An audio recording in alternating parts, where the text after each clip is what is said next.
హరే కృష్ణ. ఈరోజు మనందరం కూడా జగన్నాథ స్వామి రథయాత్రలో పాల్గొనడం కోసం ఇక్కడ మనందరం చేరుకున్నాం. ఈ రథయాత్ర పూరిలో జరిగేది ఇంతకు ముందు, కానీ 60 సంవత్సరాల క్రిందట స్వామి ప్రభుపాదులు వారి ఇస్కాన్ సంస్థాపకాచార్యులు ఈ జగన్నాథ రథయాత్రని ప్రపంచమంతా కూడా పరిచయం చేశారు. ఈరోజు ప్రపంచవ్యాప్తంగా ఇస్కాన్ సంస్థ ద్వారా 4000 నగరాల్లో ఈ యొక్క జగన్నాథ రథయాత్ర అన్నటువంటిది జరుగుతూ ఉందన్నమాట.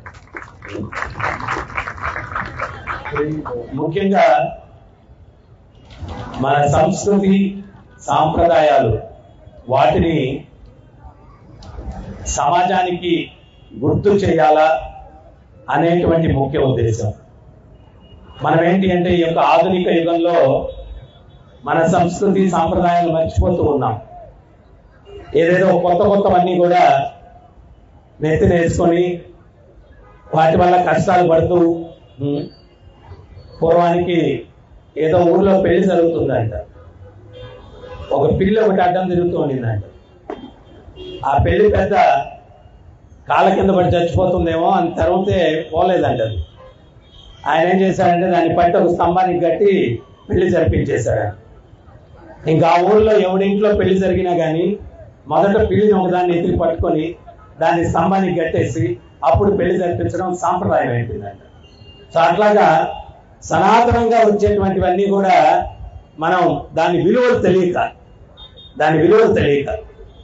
స్వామి ప్రభుపాదులు వారు చెప్తారు, ఈరోజు సమాజంలో ఉన్నటువంటి సమస్యలన్నిటికీ కారణం ఏంటి అంటే గాడ్లెస్ సొసైటీ, భగవంతుడు లేనటువంటి సమాజం. ఇంట్లో పెద్దవాళ్ళు లేకపోతే పిల్లలు డిసిప్లిన్గా ఉండరు, క్లాస్ రూమ్లో టీచర్ లేకపోతే పిల్లలు డిసిప్లిన్గా ఉండరు, సమాజంలో భగవంతుడు అనేవాడు లేకపోతే సమాజంలో వ్యక్తుల్లో క్రమశిక్షణ ఉండదు, డిసిప్లిన్ ఉండదు. ఈ సత్యం అర్థం చేసుకోవాలి. భగవంతుడు ఉన్నాడు అంటే ధర్మం ఉంది, నీతి ఉంది, న్యాయం ఉంది, అన్నీ ఉంటాయి. ఆ భగవంతుడే లేడు అంటే ఇంక ఇవేవి కూడా సమాజంలో ఉండవు అన్నమాట. సో ఆ భగవంతుణ్ణి మనం గుర్తించడం మర్చిపోతూ ఉన్నాం. ఒక ఇల్లాలు దేవాలయానికి వెళ్ళిందంట. ఆమెకు ముక్కు పుడక ఒకటి ముందు రోజు భర్త ఇచ్చాడంట, పుట్టినరోజు అని చెప్పి బహుమతిగా. మనం దేవాలయానికి వెళ్తే రామేశ్వరం పోయినా శనేశ్వరం పోయినట్టు భగవంతుడి గురించి ఆధ్యాత్మికత ఉండదు. ఇరుగింటి పొరుగింటి కథలు అవి ఇవి చర్చించుకుంటుంటాం. ఆ పక్కింటి ఆమె, అబ్బా ముక్కు పుడక చాలా బాగుంది, ఎవరిచ్చారండి మీకంటే మా ఆయనకి నేనంటే చాలా ప్రేమ, నిన్న జన్మదినం నాది బహుమతిగా ఇచ్చాడని వాళ్ళ ఆయన్ని చాలా పొగుడుతూ ఉందంట. ఆ పక్కన ఒక సాధువు కూర్చొని ఉన్నాడంట. ఆయన అదంతా విని ఆయన ఒక పాట పాడాడంట. ఆ పాట అర్థం ఏంటి అంటే, అది మరాఠీలో పాడాడు. దాని అర్థం ఏంటి అంటే, ముక్కు పుడకిచ్చినటువంటి భర్తను చాలా పొగుడుతూ ఉంది ఈమె, ఆ ముక్కిచ్చిన భగవంతుడిని గుర్తించట్లేదు ఈమా అని చెప్పి పాడాడంట. ముక్కు పుడకిచ్చిన భర్తను బాగా పొగుడుతుంది, ఆ ముక్కిచ్చిన భగవంతుడిని పొగడట్లేదే. సో ఈ సృష్టిలో ప్రతిదీ కూడా ఆ భగవంతుడు సృష్టించాడు. స్వామి ప్రభుపాదులు వారు చెప్పారు, ప్రభుత్వ నియమాలు ఉన్నాయి, వాటిని ఉల్లంఘిస్తే ప్రభుత్వం శిక్షిస్తుంది. ప్రకృతి నియమాలు ఉన్నాయి, ఆ ప్రకృతి నియమాలకు విరుద్ధంగా నడుచుకుంటే ప్రకృతి శిక్షిస్తుంది అన్నమాట. రథయాత్ర మొదలవడానికి టైం పడుతుంది. భక్తులందరూ కూడా ఇక్కడికి రండి అమ్మా. హరే కృష్ణ. భక్తులందరూ ఇక్కడికి రండి, వేదిక దగ్గరికి. హరే కృష్ణ.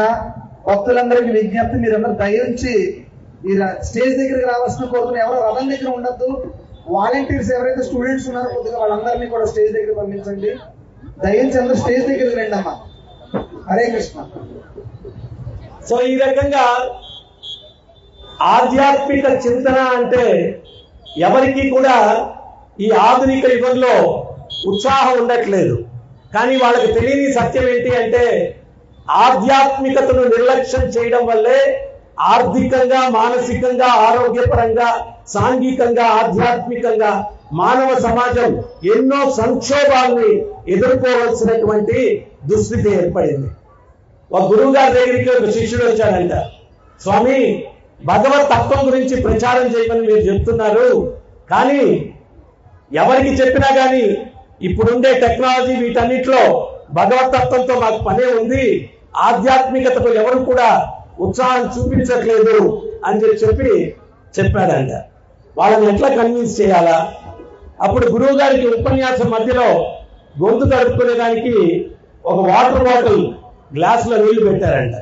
ఆయన ఆ బాటిల్, ఆ గ్లాస్ చేతిలో పట్టుకొని ఇట్లా పైకెత్తి, శిష్య 10 నిమిషాలు నేను ఇట్లా ఎత్తి పట్టుకుంటే ఏమవుతుంది అన్నాడంట.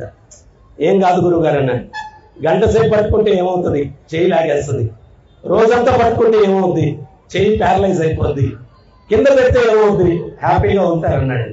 అప్పుడు గురువు గారు చెప్పారంట, మనసులో కష్టాన్ని 10 నిమిషాలు మోస్తే పర్వాలేదు, గంట మోస్తే చాలా దుర్భరంగా ఉంటుంది, రోజంతా మోయాలంటే ఇంకా దుర్భరంగా ఉంటుంది. నేను గ్లాస్ కింద పెట్టేస్తే హ్యాపీగా ఉంటానన్నావు కదా, మనసులోని కష్టాలను ఎప్పటికప్పుడు కిందకి దించి పెట్టడానికి ఆధ్యాత్మికత ఉపయోగపడుతుంది, ప్రతి ఒక్కరికి కూడా దాని అవసరం ఉంది అని చెప్పారంట. సో ఈరోజు మన సమాజంలో ఏంటి అంటే, ఈ యొక్క ఆధ్యాత్మికత యొక్క అవసరం తెలియక మనం ఎన్నో సమస్యలను ఎదుర్కొంటూ ఉంటే, 60 సంవత్సరాల కిందట ఇస్కాన్ సంస్థాపకాచార్యులు అభయ చరణారవింద భక్తి వేదాంత స్వామి ప్రభుపాదుల వారి గురువు గారి ఆదేశాల మేరకు ఆయన 70 సంవత్సరాల వయసులో భగవద్గీత, భాగవతం వీటన్నింటినీ తీసుకొని అమెరికాకు వెళ్ళారు. అక్కడ కారు గ్యారేజీల్లో, పార్కుల్లో ఉంటూ ఎముకలు కొరికేసే చలి, అంత వృద్ధాప్యంలో 10 సంవత్సరాలు ఆయన ప్రపంచమంతా 14 సార్లు పర్యటించి అన్ని వర్గాల వారిని కూడా సనాతన ధర్మం పాటించేటట్టుగా చేసినటువంటి మహనీయుడు అభయ చరణారవింద భక్తి వేదాంత స్వామి ప్రభుపాదుల వారు, ఇస్కాన్ సంస్థాపకాచార్యులు. ఆయన ఒక సరళమైన సందేశం ఇచ్చారు. మనందరం హ్యాపీగా ఉండాలనుకుంటున్నాం, కానీ హ్యాపీనెస్ కి సూత్రం తెలియాలి.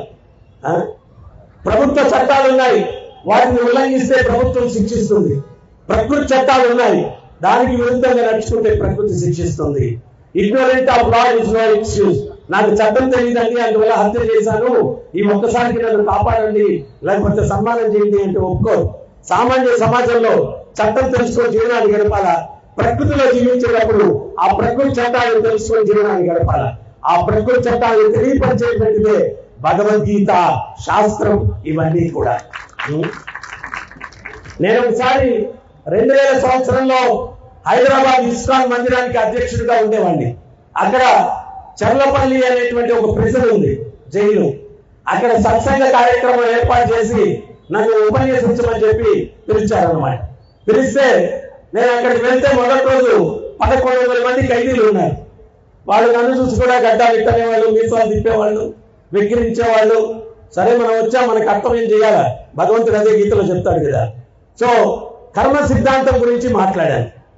ఉపన్యాసం అయిన తర్వాత ఒక 400 మంది వ్యక్తులు స్టేజ్ చుట్టూ ముగిపోయి, కొంతమంది కళ్ళల్లో నీళ్లు పెట్టుకొని, మీరు చెప్పిన సత్యాలు మేము తప్పు చేసేదానికి 5 నిమిషాల ముందు మాకెవరైనా చెప్పున్నా మా జీవితాలు ఇట్లా అయ్యుండేటివి కాదు స్వామీజీ అన్నారు. నేను అడిగాను ఒక ఆయన్ని, మీ బ్యాక్గ్రౌండ్ ఏంటి అన్నాను. ఐఐటి బాంబే నుంచి నేను ఎంటెక్ చదివాను అన్నాడు. ఇంకొక ఆయన ఎంబీబీఎస్ చేశాను అన్నాడు. ఇంకొక ఆయన ఎంకామ్ అన్నాడు. ఇంకొక ఆయన ఫిల్మ్ ప్రొడ్యూసర్ అన్నాడు. ఇంకొక ఆయన కాంట్రాక్టర్ అన్నాడు. వాళ్ళెవరు కూడా చిన్న వయసులో విద్యార్థి దశలో ఉన్నప్పుడు వాళ్ళెవరు మన జీవితాలు ఇట్లా అయిపోతాయని చెప్పి ఊహించుకొని ఉండరు.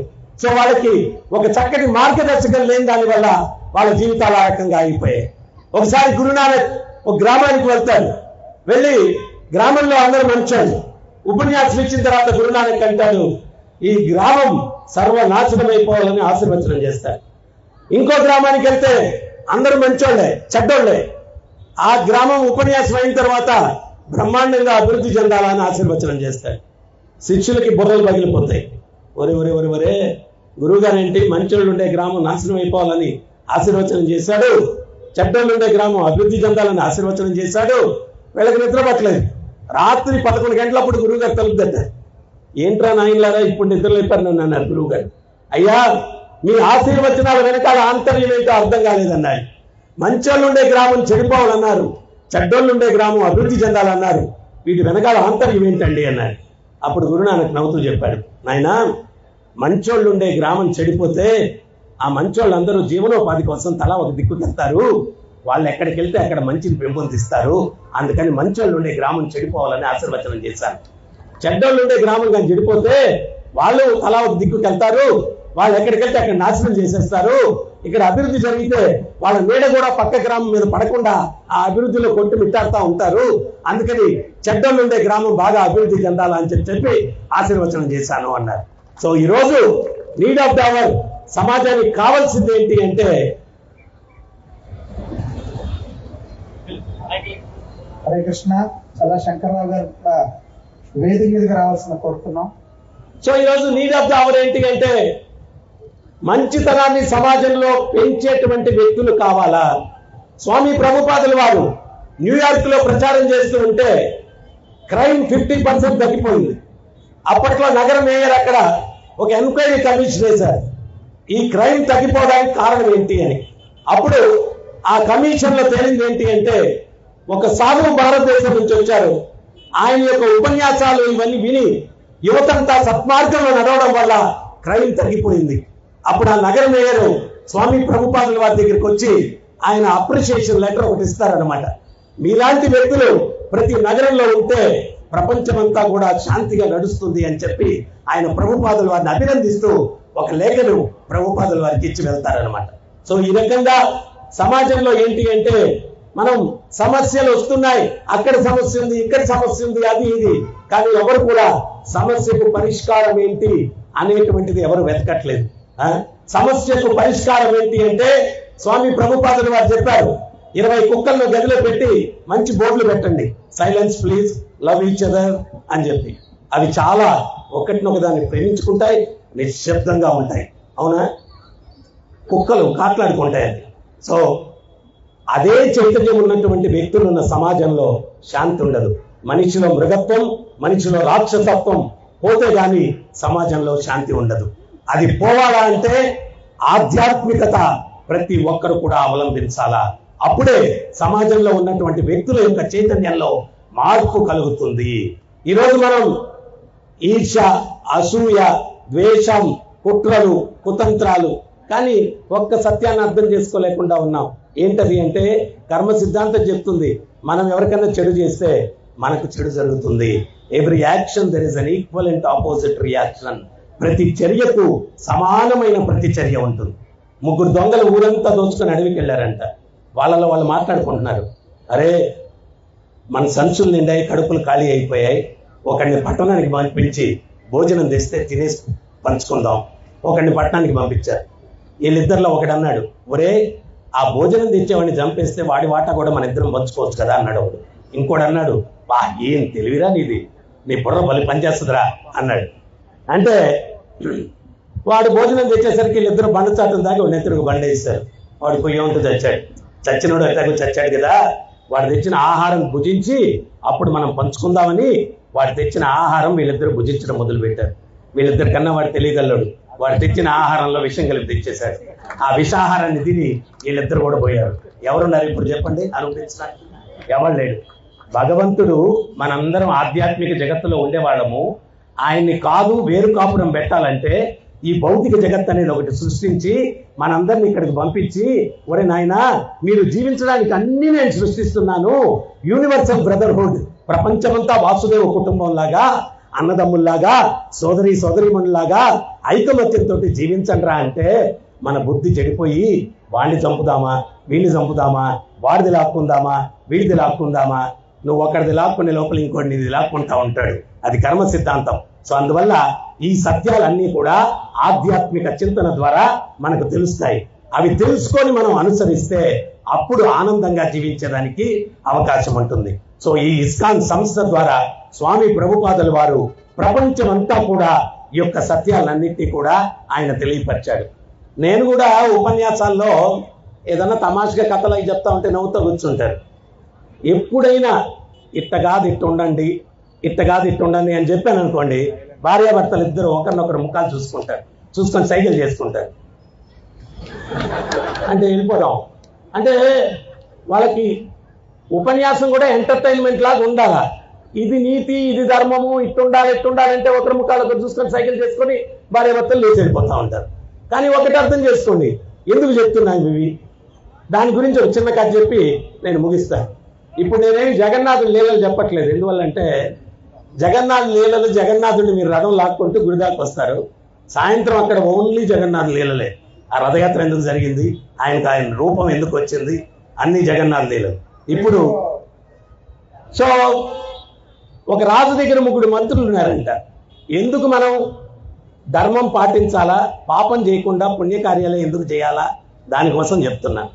3 మంత్రులు ఉన్నారంట. వాళ్ళ 3 కూడా రాజుగారు పిలిచాడంట. పిలిచి 3 సంచులు ఇచ్చాడంట, గోనె సంచులు. అంతఃపురం పక్కన ఒక తోట ఉంది, ఆ తోటలో మంచి మంచి పండ్లు ఉన్నాయి, జీడిపప్పు, బాదం పప్పు అన్నీ ఉన్నాయి. మంచివన్నీ సేకరించి ఆ గోనె సంచుల్లో నింపుకొని రండి అన్నాడంట. మొదటోడు వెళ్ళాడంట మంత్రి. రాజుగారు చెప్పారు కదా మంచివన్నీ ఏరుకొని రమ్మన్నాడని, మంచివన్నీ ఏరుకొని సంచి నిండుకు నింపుకొని వచ్చాడు. రెండో వాడు వెళ్ళాడు. రాజు ఉండే బిజీ షెడ్యూల్లో మంచివి ఏరుకుంటున్నానా చెడ్డవి ఏరుకున్నానా చూసే టైం ఎక్కడుంది, మంచివి చెడ్డవి అన్ని నింపుకొని వచ్చేసాడంట. మూడోవాడు మన టైపు, ఇంకా తెలివైనడు. వాడు అసలు తోటకెళ్ళడం దేనికి, అంతఃపురం ముందున్న చెత్తకుండీలో చెత్త నింపుకుంటే సరిపోద్ది కదా, రాజేమన్నా చూస్తాడా అని చెప్పి చెత్త అంతా నింపుకొని 3 మూతులు కట్టేసి ఆ సంచులకి తీసుకొని వచ్చి రాజుగారి ముందు నిలబడ్డారంట. రాజు అన్నాడంట, అరే అబ్బాయిలు, మంత్రులు, నిన్నటి రోజు నాకు 3 కలిసి అపరాధం చేశారు, దానికి పర్యవసానంగా మిమ్మల్ని 4 రోజులు జైల్లో పెడుతున్నాను. మీరు ఏదైతే సేకరించుకొని సంచుల్లో తెచ్చుకున్నారో దాన్ని తింటూ జైల్లో 4 రోజులు మీరు ఉండాలా అన్నాడంట. మొదటోడు మంచివన్నీ నింపుకొని వచ్చాడు, హ్యాపీగా రిసార్ట్లో కలిపినట్టు గడిపేశాడు 4 రోజులు. రెండోవాడు సగం మంచివి సగం చెడ్డవి, మంచి తిన్నాడు, చెడ్డవి తిని అనారోగ్యంతో చచ్చాడు. మూడోవాడు ఏం తింటాడు, చెత్త నింపుకొని వెళ్తాడు. మనం కూడా నాయనా పుణ్యమే చేయండి, పాపం చేసి దుఃఖాలు తెచ్చుకోవద్దు ఇవన్నీ చెప్తే దేవుడు ఎక్కడున్నాడండి, ఆయన ఏమన్నా చూస్తాడా, అసలు ఎవరు చూస్తున్నాడు మనం చేసేది అని చెప్పి మన సంచుల్లో మనం ఏం నింపుకుంటున్నామంటే, ఒకడేమో కొంచెం పుణ్యం కొంచెం పాపం నింపుకుంటున్నాడు, ఒకడేమో దేవుడి మాటలు నమ్మి అన్ని మంచివే నింపుకుంటున్నాడు, ఇంకోటేమో అన్ని పాపాలు చేసి చెత్తే నింపుకుంటున్నాడు. మరి దాని ఫలితాలు ఎవరు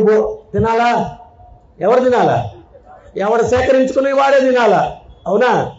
ఇటువంటివి చెప్తే వాయిసే రావట్లేదు, ఎక్కడెక్కడో తగిలేస్తుంది మనకు. చెప్పండి అమ్మా, అర్థం చేసుకోవాలా. సో అందువల్ల సత్యాలు తెలుసుకోండి. భగవద్గీత ఈరోజు ప్రపంచమంతా అనుసరిస్తున్నారు. ఇస్కాన్ సంస్థ ద్వారా ఏ దేశంలో కూడా భగవద్గీత ఉపన్యాసాలు జరగని దేశం లేదు. ఇప్పుడు 100 భాషల్లోకి భగవద్గీతను అనువాదం చేశారు ఇస్కాన్ సంస్థ ద్వారా. ఈరోజు ప్రపంచమంతా భగవద్గీత, భాగవతం, జగన్నాథ రథయాత్రలు, కృష్ణ తత్వం, సనాతన ధర్మం ప్రచారం జరుగుతూ ఉంది. సో అందువల్ల మీరందరూ కూడా ఈ యొక్క ఇస్కాన్ సంస్థ యొక్క సిద్ధాంతాలను అనుసరించి యుగ ధర్మమైనటువంటి భగవత్ నామం, ఒక్కొక్క యుగానికి ఒక్కొక్క యుగ ధర్మం. కృతేయ ధ్యాయతో విష్ణుం త్రేతాయ యుగతో వకై ద్వాపరే పరిచర్యస్య కలౌ తత్ హరికీర్తన. సత్యయుగంలో తపస్సులు, త్రేతాయుగంలో యజ్ఞ యాగాదులు, ద్వాపర యుగంలో విగ్రహారాధన, కలియుగంలో నామ సంకీర్తన. ఈ నామం మంత్ర అంటే మన్ అంటే మనసు, త్రా అంటే మనసులోని కలతలను తొలగించేది. ఇప్పుడు ఎదురెదురు పడితే మొహం చిట్లించుకొని ఉంటారు. ఏవం ప్రసన్న మనసో, ప్రశాంతంగా ఉండే ముఖార విందం భూతద్దు వేసినా కనిపించదు కలియుగంలో. ఎదురెదురు పెడితే ఏడిస్తే బాగోదు కాబట్టి గుడ్ మార్నింగ్ అన్న వాళ్ళ మొహం ఇట్లా చిట్లించుకుంటాడు. ఎందువల్లంటే ఎప్పుడు యుద్ధం జరుగుతూ ఉంటుంది మనసులో. ఆ మనసు ప్రశాంతంగా ఉండాలంటే కలియుగంలో మంత్ర జపం, మంత్రాన్ని జపించాలా. సో ఆ మంత్రం కూడా ఏది జపించాలా అని చెప్పి నారదుల వారు బ్రహ్మను అడుగుతున్నారు. బ్రహ్మ చెప్తున్నాడు, హరిర్నామ హరిర్నామ హరిర్నామైవ హి కేవలం కలో నాస్తేవ నాస్తేవ నాస్తేవ గతిరన్యత. కలియుగంలో హరినామం జపించడం కన్నా ఇంకో మార్గం లేదు, ఇంకో మార్గం లేదు, ఇంకో మార్గం లేదు. మరి హరినామాలు 100 కోటి ఉన్నాయి, ఏది జపించాలా అంటే అప్పుడు ఈ మహామంత్రాన్ని ఇస్తున్నారు. హరే కృష్ణ హరే కృష్ణ కృష్ణ కృష్ణ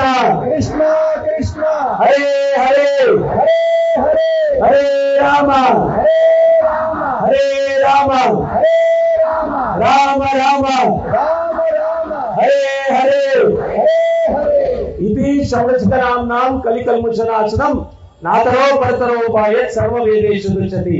ఈ 16 పదాలైన భగవంతుడిని ఎవరైతే జపిస్తారో కలి కల్ముచనాశనం, కలికాలంలో ఉండే కల్ముచాలన్నీ నాశనం అవుతాయి. నాతరో పరతరో ఉపాయత్ సర్వవేదేషు దృశ్యతి. వేదాలు మొదటి చివరి దాకా తిరగవేసిన ఇంతకు మించిన తరుణోపాయం ఇంకొకటి లేదు అని చెప్తున్నారు. సో అందువల్ల ప్రతినిత్యం ఈ యొక్క నామాన్ని జపించండి. భగవంతుడు ప్రేమ స్వరూపుడు. ఈ రోజుల్లో టెక్నాలజీ విపరీతంగా ఉంది, వ్యక్తుల మధ్యలో ప్రేమ లేదు. ఒకే ఇంట్లో ఉంటారు, అత్తను చూస్తే కోడలు ఇట్ట అంటది, కోడలను చూస్తే తల ఇట్ట తిప్పుకుంటుంది అత్త, నాన్న చూస్తే కుమారుడు ఇట్ట తల తిప్పుకుంటాడు, కుమారుని చూస్తే నాన్నట్ట తల తిప్పుకుంటాడు. ఒకే ఇంట్లో ఉండి ఒకరి ముఖాలు ఒకరు చూసుకోలేకపోతే అంతకన్నా నరకం ఏముంటుంది చెప్పండి. కానీ వ్యక్తుల మధ్యలో ఆ ప్రేమ పోవడానికి కారణం ప్రేమతత్వం. భగవద్గీతలో భగవంతుడు చెప్తున్నాడు, విద్యా వినయ సంపన్నే బ్రాహ్మణే గవిహస్తిని సునీచైవ స్వపాకేచ పండిత సమదర్శిన. యథార్థ జ్ఞానం, ఆత్మజ్ఞానం ఎవడైతే తెలుసుకుంటాడో బ్రాహ్మణుణ్ణి, గోవుని, ఏనుగుని, శునకాన్ని, శునక మాంసము తినే చండాలుణ్ణి అందరినీ సమదృష్టితో చూస్తాడు అని. ఒక ఇల్లాలు ఇంటి ముందుకు వచ్చిందంట, 3 వ్యక్తులు కూర్చొని ఉన్నారు. ఎవరయ్యా మీరు అని అడిగింది. ఒక ఆయన అన్నాడు నేను ప్రేమ స్వరూపం అన్నాడు. ఇంకొక ఆయన అన్నాడు నేను సంపద స్వరూపం అన్నాడు. ఇంకొక ఆయన అన్నాడు నేను విజయ స్వరూపం అన్నాడు. మీరు భోజనం చేసినట్లేరు, ఇంట్లోకి వస్తే భోజనం పెడతాననింది ఈ ఇల్లాలు. అప్పుడు వాళ్ళు అన్నారు యజమాని లేడు కదమ్మా, ఆయన వచ్చినప్పుడు పిలవండి వస్తామన్నారు. యజమాని వచ్చిన తర్వాత భోజనం పెట్టి చెప్పింది, మన ఇంటి ముందు 3 స్వరూపాలు కూర్చొని ఉన్నారు, ఒకరు ప్రేమ స్వరూపం, ఒకరు సంపద స్వరూపం, ఒకరు విజయ స్వరూపం, ఎవరిని పిలుస్తాం ఇంట్లోకి అన్నది. అప్పుడు మా ఆమె ఆయన అన్నాడు మంటైపే, ఏమే సంపద స్వరూపం పిలవే అన్నాడు. సంపద ఉండి విజయం లేకపోతే ఏం బాగుంటుందండి అనేది. వాళ్ళకు కుమార్తె ఉంది, వీళ్ళిద్దరికన్నా బుద్ధితో ఉంది. ఆ అమ్మాయి అనింది సంపద విజయం ఉండి ప్రేమ లేకపోతే జీవితాలు నిరర్థకం, నా ఉద్దేశంలో ప్రేమ స్వరూపాన్ని ఇంట్లోకి పిలవండి అనేది. ఆమె వెళ్ళి ప్రేమ స్వరూపాన్ని పిలిస్తే అతను లేచి ఇంట్లోకి వస్తుంటే సంపద స్వరూపం, విజయ స్వరూపం కూడా లేచి వెనకాల వచ్చారు. వస్తే అప్పుడు ఆమె అనింది, అయ్యా సంపద స్వరూపం, విజయ స్వరూపం మిమ్మల్ని పిలవలేదంటే అప్పుడు వాళ్ళు అన్నారు, అమ్మా ప్రేమ స్వరూపం ఎక్కడుంటే అక్కడ సంపద స్వరూపం, విజయ స్వరూపం మేము ఉంటాం, ప్రేమ నుంచి మమ్మల్ని విడదీయలేదు అన్నారు. ఇంతకుముందు భారతదేశంలో ఆధ్యాత్మిక చింతన నిండుగా ఉండడం వల్ల వ్యక్తుల్లో ప్రేమతత్వం ఉండింది. ఆ ప్రేమతత్వం ఉండడం వల్ల సంతృప్తికరమైన జీవితాలు గడుపుతూ ఉన్నారన్నమాట. వ్యక్తుల్లో ఆ ప్రేమ పుట్టాలా అంటే కలియుగంలో భగవత్ నామాన్ని మీరు జపించేటట్లుగా ప్రయత్నం చేయండి. చివరికి ఒక కథ చెప్పేసి ఆలస్యం అయిపోయింది, ముగిచ్చేస్తాను. ప్రేమ మనలో ఎట్ట పుడుతుంది? అయ్యగారు రోజంతా పనిచేసి ఇంట్లోకి వచ్చారు. రాగానే కాలింగ్ బెల్ వస్తగానే తలుపు తెరిచి చెయ్యి చూస్తుంది అమ్మగారు. ఈరోజు కూడా కూరగాయలు మర్చిపోయారా అంటారు. ఆయన అంటాడు, రోజు నీ కూరగాయల గోలే, నా ఆఫీస్లో నాకు ఎంత టెన్షన్ ఉందో నీకు పడదు అంటాడు. యుద్ధం మొదలైపోద్ది. అట్ట కఠినంగా మాట్లాడుకునే వాళ్ళని ఏమంటారు? స్టోన్ హార్టెడ్, రాతి హృదయాలు అంటారు. ఆ రాతి హృదయాలు కరగాలని చెప్పి ఎంతమంది అనుకుంటున్నారు చెప్పండి? రాతి హృదయాలు కలిగి ప్రేమ అనురాగాలతో మాట్లాడుకోవాల కుటుంబంలో అనేవాళ్ళు ఈ కథ వినండి. హనుమంతుల వారి పుట్టి 7 రోజులైందంట. మంచి అమ్మ స్నానం చేయించి మంచి బట్టలు వేస్తూ ఉందంట.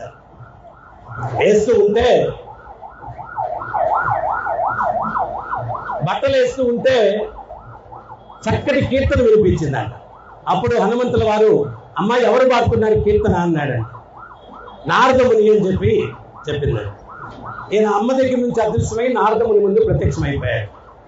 నారదమునికి నమస్కరించుకుంటే, హనుమ 7 రోజులు ఏం చేశావన్నావు? స్వామి, పుట్టకనే ఆకలేసింది, ఆకాశంలోకి చూశాను, సూర్యుడు పండు అనుకొని పోయి తినడానికి ప్రయత్నించాను, మూతంతా మాడిపోయింది చూడండి.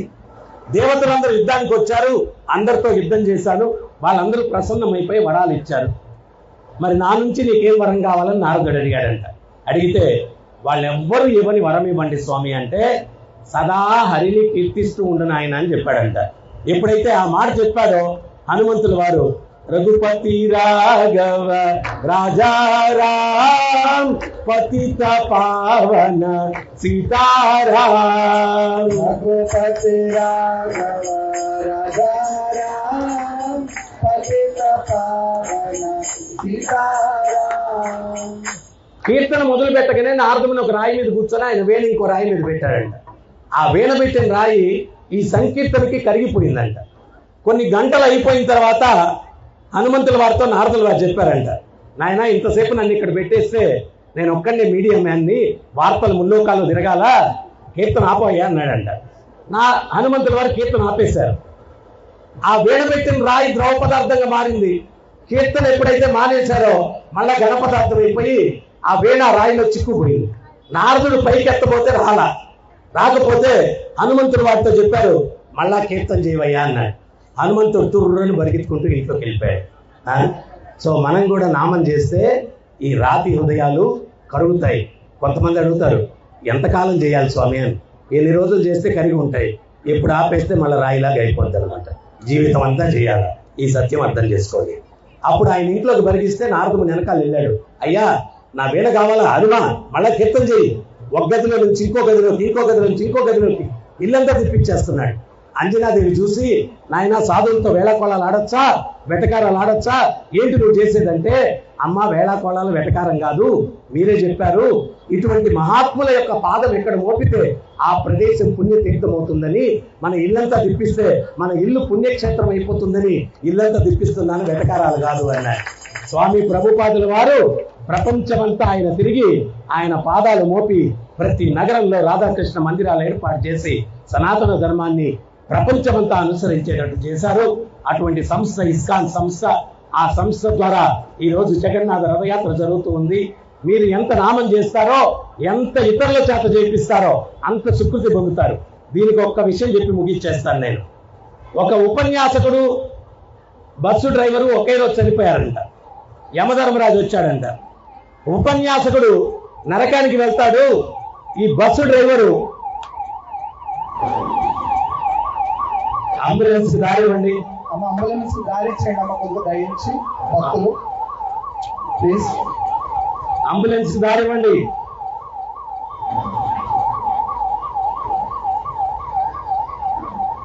కదలండి బాబు, ఫాస్ట్ గా దారి ఇవ్వండి అమ్మ, తొందరగా దారి ఇవ్వండి దయించి.